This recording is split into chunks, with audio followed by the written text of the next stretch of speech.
Tatanagar station থেকে আমরা রওনা দিলাম মাঠাবুরুর দিকে। একজন গাড়ির দাদা ছিলেন, তার নাম্বারটা বলছি 9932601451, আর একটা নাম্বার 6294008108। আমরা প্রথমে মাঠাবুরুর দিকে রওনা হলাম। অসাধারণ পথ, বিশ্বাস করো, অবসর পেলে মন বলে চলো পালাই পালাই। তাই গরমকাল হোক বা বর্ষাকাল, একটু সুযোগ পেলেই কিন্তু মনটা সবুজ সবুজ করতে থাকে আমরা যারা প্রকৃতিপ্রেমী মানুষ তাদের কাছে।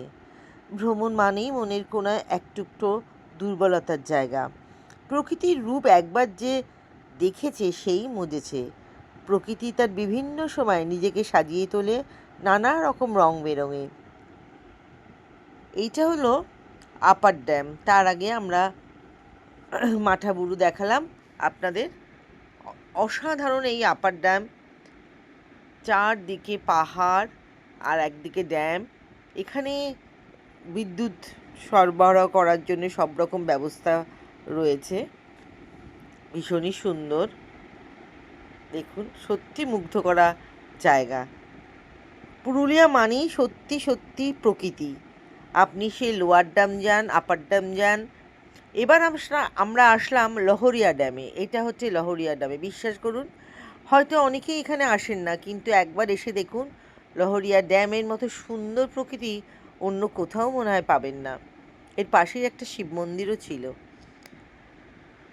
এটাও ভীষণ সুন্দর।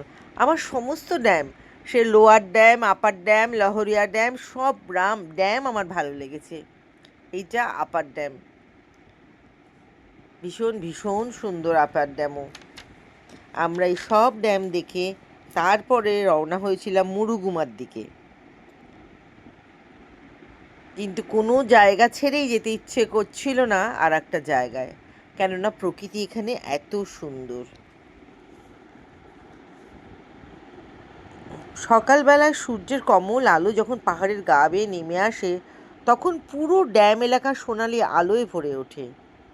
দূরের জঙ্গলে পাখিদের ডাক, গাছের পাতার মৃদু শব্দ, সব মিলিয়ে এখানে এক গভীর শান্তির আবহ তৈরি করে।